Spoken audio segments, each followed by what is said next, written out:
പിതാവിൻ്റെയും പുത്രൻ്റെയും പരിശുദ്ധാത്മാവിൻ്റെയും നാമത്തിൽ ആമേൻ. എൻ്റെ പ്രിയപ്പെട്ടവരെ, ഇന്ന് സെപ്റ്റംബർ 22 തിങ്കളാഴ്ച.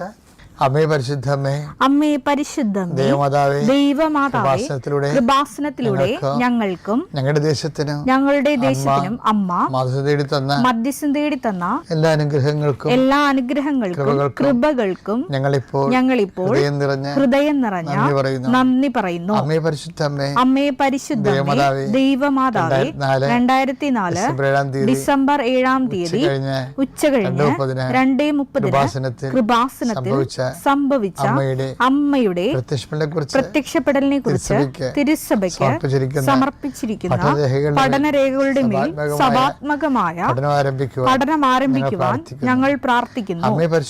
അമ്മേ പരിശുദ്ധമേ, ഭൂസ്വർലോകങ്ങളുടെ രാജ്ഞിയായ അങ്ങേയ്ക്ക് ഭൗമ സംരക്ഷണത്തിനായി പ്രപഞ്ചപ്രകൃതിയെ തന്നെ തിരുസഭ പ്രതിഷ്ഠിക്കുവാൻ ഈ പ്രത്യക്ഷീകരണം വഴി ഇടയാക്കണമേ. പരിശുദ്ധമ്മേ, ജപമാല മാതാവേ, സകല കൃപാസനം പ്രാർത്ഥനകളോടും ചേർത്ത് ഞങ്ങളിപ്പോൾ പ്രാർത്ഥിക്കുന്ന ഈ കുടുംബത്തിന്റെ പ്രത്യേക നിയോഗം.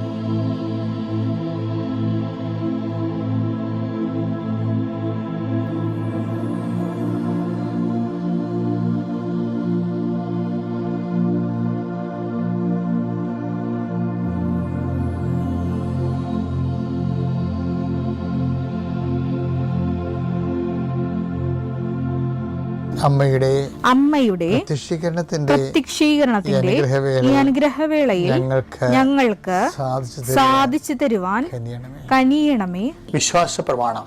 സർവശക്തനായ പിതാവും ആകാശത്തിന്റെയും ഭൂമിയുടെയും സൃഷ്ടാവുമായ ദൈവത്തിൽ ഞാൻ വിശ്വസിക്കുന്നു. അവിടുത്തെ ഏകപുത്രനും ഞങ്ങളുടെ കർത്താവുമായ ഈശോ മിശിഹായിലും ഞാൻ വിശ്വസിക്കുന്നു.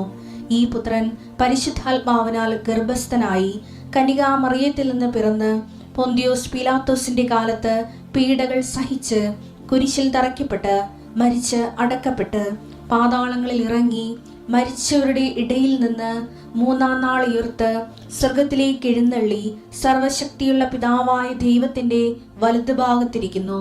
അവിടെ നിന്ന് ജീവിക്കുന്നവരെയും മരിച്ചവരെയും വിധിക്കുവാൻ വരുമെന്നും ഞാൻ വിശ്വസിക്കുന്നു.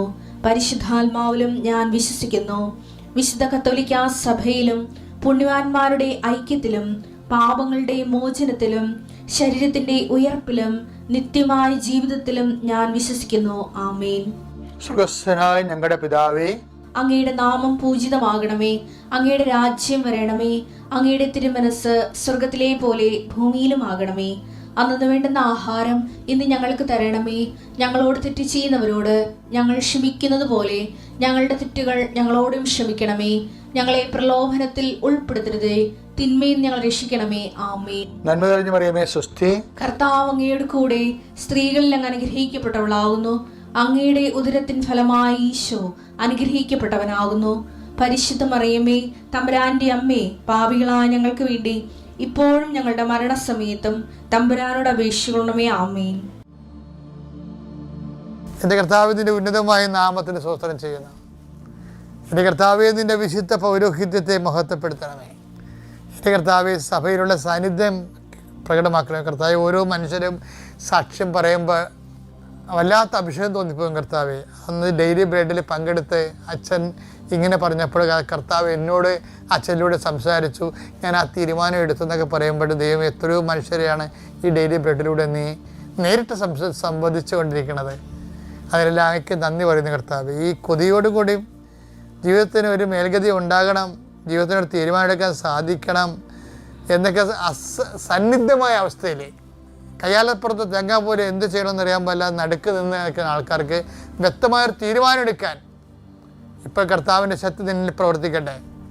അമ്മേ, പരിശുദ്ധമ്മേ, ദേവമാതാവേ, എല്ലാ വിശുദ്ധന്മാരെയും മാലാഖമാരെയും രക്തസാക്ഷികളെ ഇന്നത്തെ അങ്ങയുടെ മക്കളുടെ ജീവിതത്തെ ഞാൻ നിങ്ങളെ സാക്ഷി നിർത്തിക്കൊണ്ട് ആശീർവദിക്കുന്നു. അവരുടെ യാത്രകൾ, അവരുടെ സംസാരങ്ങൾ, അവരുടെ ചെയ്തികൾ, അവരുടെ ഇടപെടലുകൾ, അവർ പങ്കെടുക്കുന്ന വിഷയങ്ങൾ, അവരുടെ ഉദ്യമങ്ങൾ, അവരുടെ ജോലികൾ, അതിൽ വരുന്ന തടസ്സങ്ങൾ യേശുക്രിസ്തു നാമത്തിൽ നീ അനുഗ്രഹിക്കപ്പെടുകയും നിന്നെ കാത്തിരിക്കുന്ന, നീ ആശങ്കപ്പെടുന്ന എല്ലാ വിഷയങ്ങളുടെ മേലും നിന്നെ അലട്ടുന്ന എല്ലാ വ്യക്തികളും യേശുക്രിസ്തു നാമത്തിൽ ഇന്നും നിർവീര്യമാകട്ടെ എന്ന് പ്രാർത്ഥിക്കുന്നു.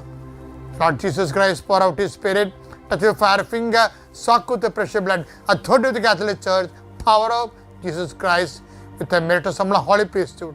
I bless and hallow you. എൻ്റെ പ്രിയപ്പെട്ടവരെ, കർത്താവിൻ്റെ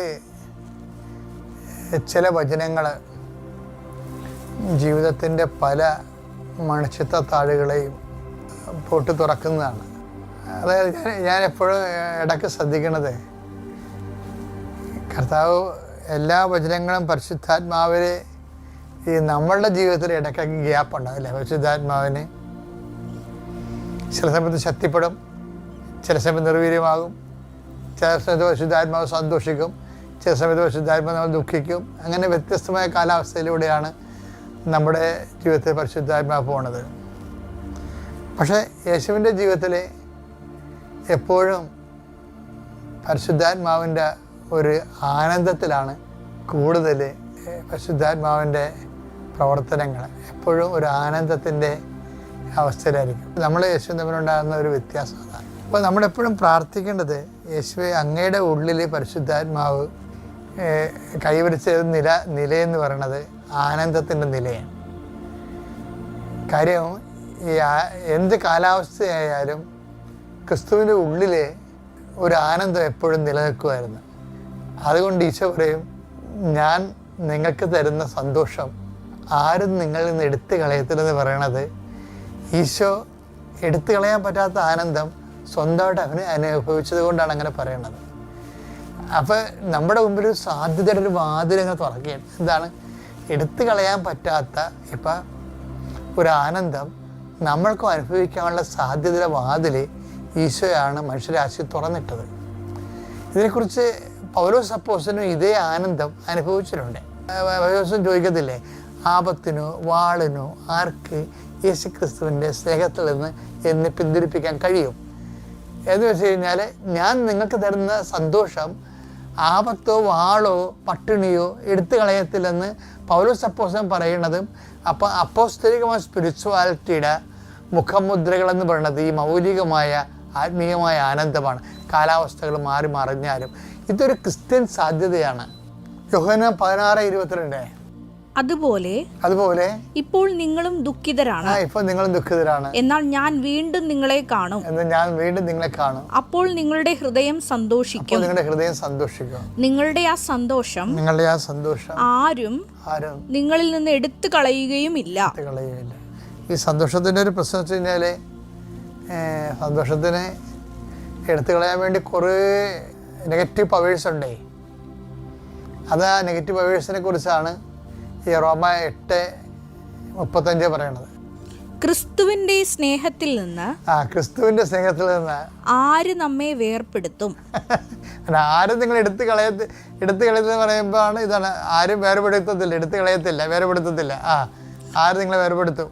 ക്ലേശമോ അപ്പൊ ക്ലേശമാണ് ഒരു ഏജന്റ്. ഇതാണ് ദുരിതമോ പീഡനമോ പട്ടിണിയോ നഗ്നതയോ ആപത്തോ വാളോ. റോമ 8:32 വായിച്ചേ. എന്തെന്നാൽ മരണത്തിനോ ജീവനോ ദൂതന്മാർക്കോ അധികാരങ്ങൾക്കോ ഇക്കാലത്തുള്ളവയ്ക്കോ വരാനിരിക്കുന്നവയ്ക്കോ ശക്തികൾക്കോ ഉയരത്തിനോ ആഴത്തിനോ മറ്റേതെങ്കിലും സൃഷ്ടിക്കോ നമ്മുടെ കർത്താവായ യേശുക്രിസ്തുവിലൂടെയുള്ള ദൈവസ്നേഹത്തിൽ നിന്ന് നമ്മെ വേർപെടുത്താൻ കഴിയുകയില്ലെന്ന് എനിക്ക് ഉറപ്പുണ്ട്. ഞാൻ നിങ്ങൾക്ക് തരുന്ന ആനന്ദം ആരും നിങ്ങളിൽ നിന്ന് എടുത്തു കളയത്തില്ല. അപ്പം അങ്ങനെ എടുത്തു കളയാതിരിക്കാൻ വേണ്ടി എന്താ ചെയ്യേണ്ടത്? എടുത്ത് കളയാതിരിക്കാൻ വേണ്ടി ചെയ്യേണ്ടത്, ഇപ്പം എടുത്തു കളയാൻ പറ്റിയ ആൾക്കാരെ കണ്ടിട്ടില്ലേ? ആപത്ത്, വാള്, ആക്ഷേപങ്ങൾ, ഇതൊക്കെ ഈ സന്തോഷം കളയുന്ന പരിപാടിയാണ്. പക്ഷേ ക്രിസ്തുവുമായിട്ട് നല്ല സ്നേഹത്തിലാണെങ്കിൽ, ഇതാണ് അപ്പോസ്തലിക ആനന്ദം എന്ന് നമുക്ക് പറയാൻ പറ്റണത്. ഇത് കർത്താവ് മനുഷ്യരാശി തുറന്നിട്ട പുതിയ ആനന്ദത്തിൻ്റെ വാതിലാണ്. ലോകത്തിലുള്ള എല്ലാ സന്തോഷവും കുറച്ച് കഴിയുമ്പോൾ കാലം എടുത്തു കളയും. ഒന്നിലെ കാലം എടുത്തു കളയും. കാലമാണ് ഇതിൻ്റെ എല്ലാം എടുത്തു കളയും. ഇപ്പം പട്ടിണി, ആപത്തും വാളെന്നൊക്കെ പറഞ്ഞാലും